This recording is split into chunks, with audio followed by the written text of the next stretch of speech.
الشریف بلقاء الحبیب میں امام جلال الدین سیوطی بیان فرماتے کہ حضرت ابن قاسم رضی اللہ تعالیٰ عنہ نے بیان فرمایا کہ انسان جب دنیا میں آتا ہے آنے سے پہلے جب انسان ماں کے شکم میں ہوتا ہے یہیں سے انسان کے 4 سلسلے شروع ہو جاتے ہیں. انسان دنیا میں ابھی نہیں آیا، وہ شکم مادر میں موجود ہے، لیکن یہاں سے اور آپ دیکھیں جنت تک وہ 4 حصوں سے گزرتا ہے. 4 مراحل وہ طے کرتا ہوا اپنی آخرت کی تیاری کرنے لگتا ہے. پہلا مرحلہ کیا ہے؟ حضرت ابن قاسم بیان فرماتے ہیں پہلا مرحلہ یہ ہے کہ وہ بچہ شکم مادر میں قرار پا لیتا ہے. شکم مادر میں بچے نے قرار پا لیا، ابھی دنیا میں بچہ نہیں آیا ہے، شکم مادر میں موجود ہے، لیکن ابھی دنیا میں آنے سے پہلے وہ ایک ایسی اندھیری جگہ میں ہے جہاں پر کوئی روشنی نہیں ہے، جہاں کوئی نور نہیں ہے، جہاں کوئی روشنی اور کوئی بھی لائٹنگ وہاں پر نہیں ہے، اندھیری کوٹھی کی طرح شکم مادر ہے. وہاں بچہ بھی قرار ہی پایا ہے. 9 مہینے کی مدت وہ بچہ گزار رہا ہے، ماں دن گزار رہی ہے، رات گزار رہی ہے، ماں بستر پر سو رہی ہے، کربت بدل رہی ہے، بچہ بھی اپنی رات و دن گزار رہا ہے. 9 مہینے کی جب مدت ہو گئی اس کے بعد میں اب وہ بچہ دنیا میں آ گیا. یہ جب دنیا میں بچہ آ گیا یہ اس کی حیات کا دور شروع ہو گیا. یہ دنیا میں آنے کے بعد یہ زندگی کا مرحلہ شروع ہو گیا. سبحان اللہ. وہ پروردگار جو قادر مطلق ہے کہ ابھی بچہ دنیا میں نہیں آیا تھا، دنیا میں آنے سے پہلے اللہ نے ایسے وجود کو وجود عطا فرما دیا جسے کوئی دنیا میں پہچانتا نہ تھا. جب ماں کے شکم میں وہ بچہ قرار پا گیا ابھی دنیا میں اسے کوئی نہیں جان رہا ہے، ابھی ماں بھی اسے نہیں پہچان رہی ہے، باپ بھی اسے نہیں پہچان رہا ہے، لیکن ہاں والدین اس سے محبت کر رہے ہیں. اب وہ جب بچہ دنیا میں آ گیا دوسری اسٹیج میں اس نے قدم رکھ دیا. اب وہ بچہ دنیا میں آنے کے بعد اپنے شب و روز گزار رہا ہے، رات میں سو جاتا ہے، صبح کو اٹھ جاتا ہے، ہنستا ہے، کھیلتا ہے، ماں کے گود میں کھیل رہا ہے وہ بچہ. اب یہ جب ماں باپ اس کی پرورش کر رہے ہیں، وہ تربیت کرتے ہوئے آگے بڑھ رہا ہے، لیکن ایک زمانہ وہ آتا ہے کہ یا تو وہ بچہ ماں کے شکم ہی میں دنیا سے چلا گیا، اگر ایسا نہ ہوا تھوڑی حیات پالی تو دنیا میں آ گیا. بہت سے بچے ایسے ہوتے ہیں کہ دنیا میں آنے کے بعد ہم توڑ دیتے ہیں. میں نے 20ویں کی تقریر میں آپ کو یہ تفصیل سے بیان کر دیا، میں تفصیل میں نہیں جاؤں گا. کچھ بچے ایسے ہوتے ہیں جو 5 سال زندگی گزار گئے پھر دنیا سے چلے جاتے ہیں. کچھ بچے وہ ہوتے ہیں جو 18 سال کی مدت پا کر کے دنیا سے چلے جاتے ہیں، جیسا کہ ہمارا بھائی محمد توصیف تقریباً 18 سال کی عمر میں دنیا سے چلا گیا. کچھ وہ ہوتے ہیں جو جوانی کی دہلیز پار کر جاتے ہیں، 40 سال کی عمر کو پہنچ گئے پھر دنیا سے جاتے ہیں. کچھ وہ ہوتے ہیں جو 60 سال پار کر جاتے ہیں. ہمارا امتی ما بین 60 و 70، پیارے مصطفیٰ نے فرمایا میری امت کی اکثر عمریں 60 سے 70 کے درمیان میں، زیادہ تر موت آدمی کو 60 سے 70 کی عمر میں آتی ہے. اگر آدمی اس کو بھی کراس کر گیا تو وہ 100 سال کی مدت پا لیتا ہے. ایسا ہی آدمی دنیا سے چلا جاتا ہے. یہ دوسرا مرحلہ بھی اس کا پورا ہو گیا.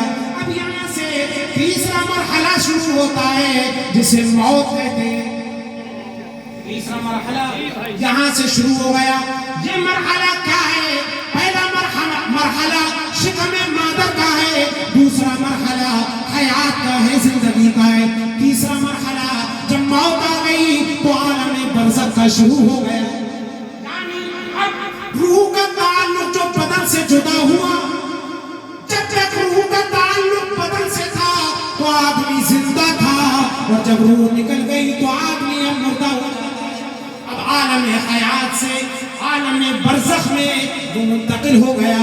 اللہ اکبر. یہ تیسری اسٹیج جو آتی ہے یہ قبر کی حالت ہے. قبر کی 2 ہی حالتیں ہوتی ہیں، یا تو عذاب قبر بندے کو دیا جائے گا یا تنعیم قبر قبر سے اس کو نوازا جائے گا.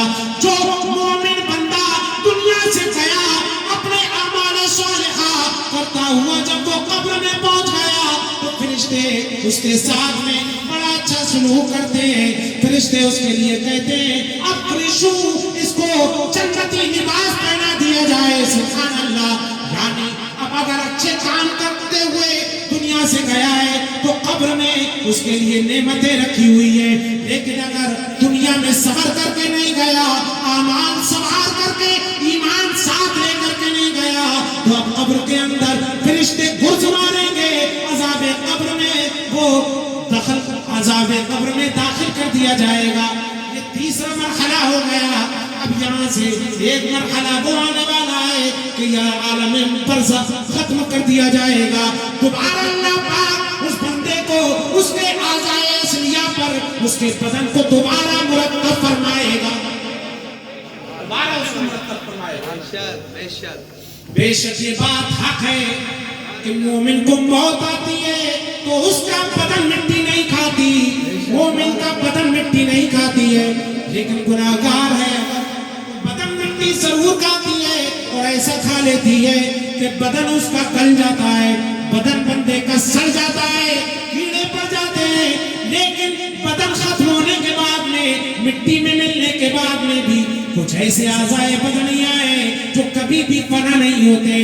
انہیں کبھی بھی اگر جلایا جائے آدمی کو جل کر کے موت ہو جائے، بدن پورا جل کر راکھ ہو جائے، لیکن وہ اعضا، وہ پارٹیکل جو بندے کی پیٹھ میں اللہ نے رکھے ہیں وہ کبھی بھی گلتے نہیں ہیں، وہ کبھی بھی سڑتے نہیں ہیں، وہ ایسے ہی باقی رہتے ہیں. ایسے ہی اگر آدمی سمندر میں ڈبو دیا جائے، گل جائے، سڑ جائے، سمندر کی مچھلیاں اس کو کھا لیں، پھر بھی وہ اعضائے بدنیاں، پارٹیکلز جو خاص ذرات ہیں وہ کبھی بھی اس کے سمندر میں بھی فنا نہیں ہوتے. سمندر کی گہرائی میں بھی اگر پہنچ جائے تو جب اللہ پاک دوبارہ باز فرمائے گا، دوبارہ قیامت کے لیے اس کو اٹھائے گا، قبر سے جب اٹھایا جائے گا تو اسی اعضائے بدنیہ پر اللہ پاک اس کے بدن کو دوبارہ مرتب فرمائے گا.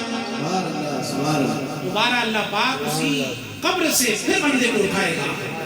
عالم برزخ یہ ہوگا حضرات. اس کے بعد میں جب عالم برزخ کے بعد میں بندہ اور میدان محشر میں بلایا جائے گا.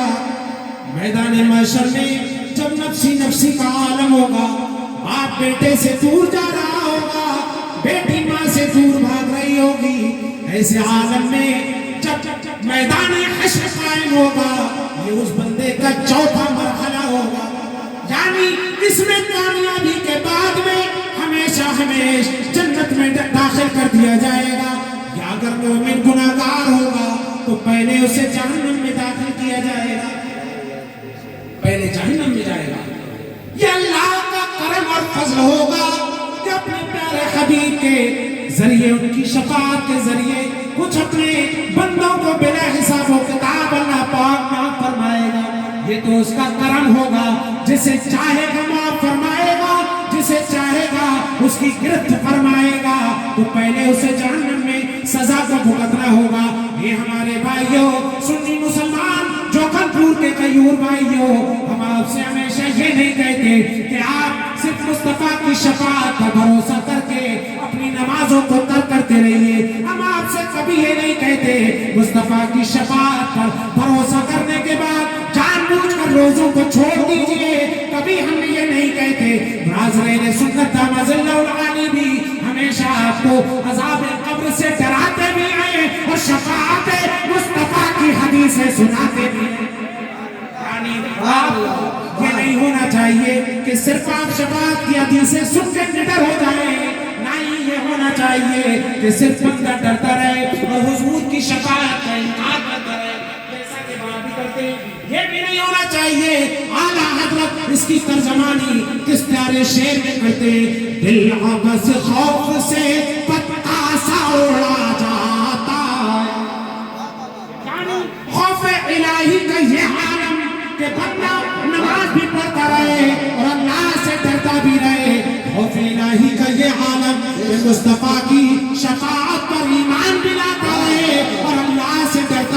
ہے دل ابس خوف سے پتا سا اڑا جاتا ہے اللہ ہلکا سہی بھاری ہے بھروسہ تیرا نعرہ تکبیر نعرہ رسالت مسلک اعلی حضرت علامہ کمال مصطفیٰ اظہری نعرہ تکبیر محترم آپ کو یہ توجہ کرنا ہوگی یہ 4 دن کی زندگی کس چیز میں گزار رہے ہیں آپ یہ وہ زندگی ہے کہ آپ ان قریب دیکھیں گے کہ آپ کی آنکھیں بند کر دی جائیں گی آپ کے گھر والے جلدی کریں گے کہ جلد از جلد اس کو گھر سے روانہ کر دیا جائے یہ پہلے سے قانون چلا آ رہا ہے اس لیے کہ جب روح کا تعلق بدن سے جدا ہو گیا تو اب بدن میں بدبو بھی پیدا ہو سکتی ہے اب بدن گلنے بھی گل بھی سکتا ہے اس لیے اب اس کو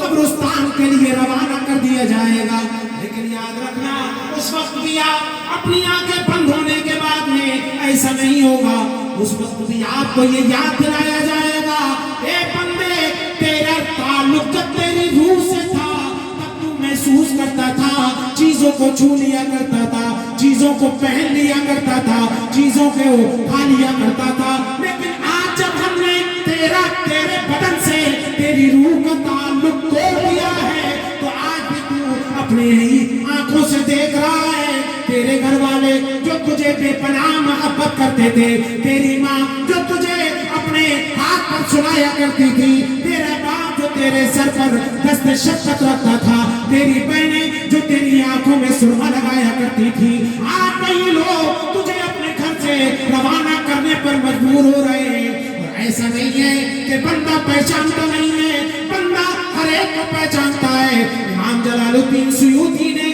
اس حدیث پاک کو بھی نقل فرمایا ان المیت یعرف من یغسلہ ومن یحملہ بیان فرمایا ہے مصطفیٰ نے کہ جب بندے کو موت آ جاتی ہے تو بندہ اپنے گھر والوں کو پہچانتا بھی ہے کون اس کو غسل دے رہا ہے کون اس کو کاندھے پر اٹھا کر جنازے کو اپنے کاندھوں کو کاندھے پر اٹھا کر قبرستان لے جا رہا ہے کون اس کو تکفین دے رہا ہے وَمَن يُكَفِّنُهُ کون اس کو تکفین دے رہا ہے بندہ اس کو بھی پہچانتا ہے سبحان اللہ یہ ہمارے بھائیوں جب بندہ ہمیں پہچان رہا ہے اس کا مطلب یہ ہے کہ ہمیں بھی اس حالت سے گزرنا ہے تو اگر آپ کی حالت ایسی نہیں ہوگی کہ آپ نے اعمال صالحہ کیے ہوں گے تو بدن تو ضرور نکل رہی ہوگی آپ کے گھروں میں گھر کے باہر تاحت نظر فرشتوں کا ہجوم لگ گیا اگر اعمال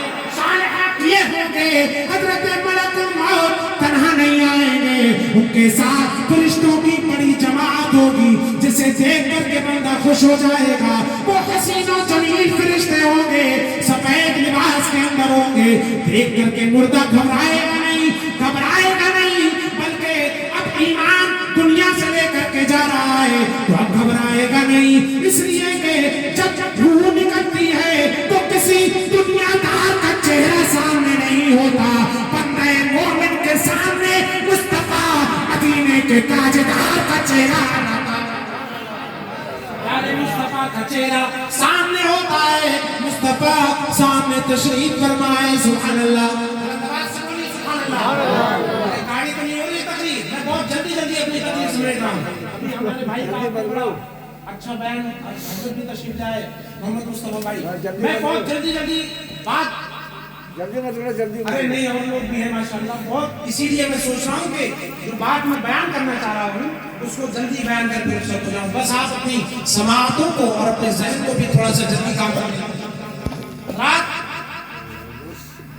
تو میں یہ بیان کر رہا تھا کہ بندہ پہچانتا بھی ہے اور جب دیکھتا ہے جب سب کو پہچانتا ہے تو ان کو کیوں نہیں پہچانے گا کہ بندہ جن کے لیے مر رہا ہے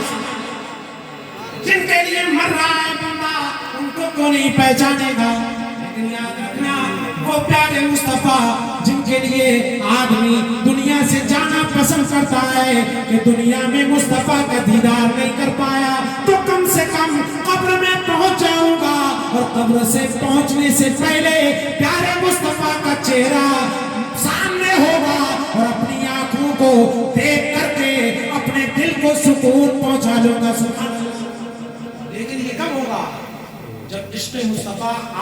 آنکھوں میں جوش مارے گا. یہ نہیں کہ آج آدمی اپنی موت سے غافل ہے, اسے یہ یاد نہیں کہ اسے مرنا بھی ہے. اعمال اتنے قبیح ہو چکے, اتنے برے اعمال ہیں کہ آدمی موت سے بھاگتا نظر آتا ہے. موت کے ذکر میں آپ نے دیکھا ہوگا ابھی ویسا طریقے کا جلسہ ہو تو بہت سے لوگ آ جائیں گے. اگر روڈ پر آپ ایسے ہی کانفرنس کرو بہت سے لوگ آ جائیں گے, لیکن 40ویں کے پروگرام میں لوگ کم کیوں آتے ہیں؟ وجہ تو آپ بہت بیان کرتے ہیں اپنے اشعار کے اندر, لیکن آپ توجہ کریں, یقیناً یہ بات ہے کہ دلوں پر ایسے ہی زنگ لگ جاتی ہے جیسا کہ لوہے کو زنگ لگ جاتی ہے. شعب الایمان کے اندر حدیث پاک ہے, بے شک دلوں کو بھی ایسے ہی زنگ لگتی ہے جیسا کہ لوہا زنگ آلود ہو جاتا ہے. لیکن زنگ چھٹانے کا طریقہ یہ ہے کہ کثرت سے قرآن کی تلاوت کی جائے اور کثرت سے اپنی موت کو یاد کر لیا جائے. لیکن آج 40ویں کے پروگرام میں لوگ کیوں نہیں ہوتے؟ اس لیے کہ وہاں پر جو تقریریں ہوں گی وہ موت سے ڈرانے والی ہیں. وہاں پر اس سے کہانیاں سننے کو نہیں ملیں گے. اس لیے لیکن مبارکباد ہے, لائق مبارکباد ہے آپ حضرات کہ جو ماشاءاللہ ابھی بھی سن رہے ہیں اور آگے بھی سنیں گے. یہ ہمارے بھائیوں, وہ پیارے مصطفیٰ کا چہرہ سامنے ہوتا ہے, لیکن تکلیف کا یہ عالم ہوتا ہے کہ حدیث پاک میں آیا ہے, بلکہ قرآن پاک میں ارشاد فرمایا گیا وَالتَّفَّتِ السَّاقُ بِالسَّاقِ إِلَىٰ رَبِّكَ يَوْمَئِذٍ الْمَسَاقُ. جب موت آتی ہے تو اتنی تکلیف ہوتی ہے کہ پنڈلی پنڈلی سے جکڑ جاتی ہے. یہ پنڈلی جو ہوتی ہے اتنی تکلیف آتی ہے کہ پنڈلی پنڈلی سے جکڑ جاتی ہے. یہ کس کے لیے ہوتی ہے؟ یہ کافر کے لیے ہوتی ہے کہ بظاہر پیر کھلے ہوئے نظر آتے ہیں لیکن حقیقت میں پنڈلی پنڈلی سے جکڑ جاتی ہے. یہ قرآن فرما رہا ہے, لیکن حدیث پاک میں پیارے مصطفیٰ نے ارشاد فرمایا, جانے کائنات نے ارشاد فرمایا, سید المرسلین نے مجدے جافزہ سنا دیا. راحت العاشقین کیا فرما رہے ہیں کہ جب مومن کو موت آتی ہے تو اتنی آسانی سے آ جاتی ہے جیسے گیلے آٹے سے بال کھینچا جائے تو آسانی سے نکل جاتا ہے, پتہ نہیں لگتا. ایسے ہی مومن کو جب موت آتی ہے تو ایسے نکل جاتی ہے کہ اس کو کوئی تکلیف محسوس ہی نہیں ہوتی. قرآن فرما رہا ہے موت کے وقت میں تکلیف بہت ہوتی ہے کہ پنڈلی پنڈلی سے جکڑ جاتی ہے, لیکن حدیث فرما رہی ہے کہ موت کے وقت میں تکلیف نہیں ہوتی. ایسے جیسے خمیری آٹے سے بال نکل جاتا ہے ایسے ہی مومن کو پتہ بھی نہیں لگتا اور اس کے بدن سے روح نکل جاتی ہے. لیکن کافر کی موت کے بارے میں حدیث پاک میں فرمایا گیا جیسے ببول کے کانٹے پر جالی کا دوپٹہ ڈال دیا جائے, اس کو کھینچا جائے تو تانا پانا الگ الگ ہو جاتے ہیں. ایسے ہی روح جب کھینچی جاتی ہے تو اس وقت میں ایسا ہی حال ہوتا ہے کہ آدمی جھجھوڑ کر کے رہ جاتا ہے. اللہ اکبر. اب میں آپ کی توجہ چاہوں گا, غالباً شیخ صاحب الدین سہروردی رضی اللہ تعالیٰ عنہ نے جب یہ آیت کا مطالعہ کیا اور حدیث کو پیش نظر رکھا تو اب سوچنے لگے, قرآن کہہ رہا ہے کہ تکلیف بہت ہوتی ہے لیکن حدیث کہہ رہی ہے کہ بالکل تکلیف نہیں ہوتی. سوچنے لگے, سوچ رہے تھے کہ آنکھ لگ گئی, رات میں پیارے مصطفیٰ کا دیدار ہو گیا, راحت العاشقین تشریف فرما ہو گئے, مصطفیٰ کا دیدار ہوا. عرض کرنے لگے اے یا رسول اللہ, قرآن کہہ رہا ہے تکلیف بہت ہوتی ہے لیکن حدیث کہہ رہی ہے کہ تکلیف بالکل نہیں ہوتی. کیا مطلب ہے؟ قرآن اور حدیث میں ٹکراؤ نہیں ہو سکتا, اس لیے کہ قرآن یہ اللہ کا کلام ہے اور حدیث یہ بھی حبیب الرحمن کا کلام ہے. سبحان اللہ. قرآن رحمان کا کلام اور حدیث حبیب الرحمن کا کلام. وما ينطق عن الهوى ان هو الا وحی یوحی. وہ پیارے حبیب اپنی جانب سے کچھ نہیں بولتے, وہ جو کچھ بولتے ہیں وہ فرمان خدا ہوا کرتا ہے. کلام خدا میں یہ کہ تکلیف بہت ہوتی ہے کہ پنڈلی پنڈلی سے جکڑ جاتی ہے, لیکن حضور آپ کی حدیث میں یہ ہے کہ تکلیف بالکل نہیں ہوتی. کیا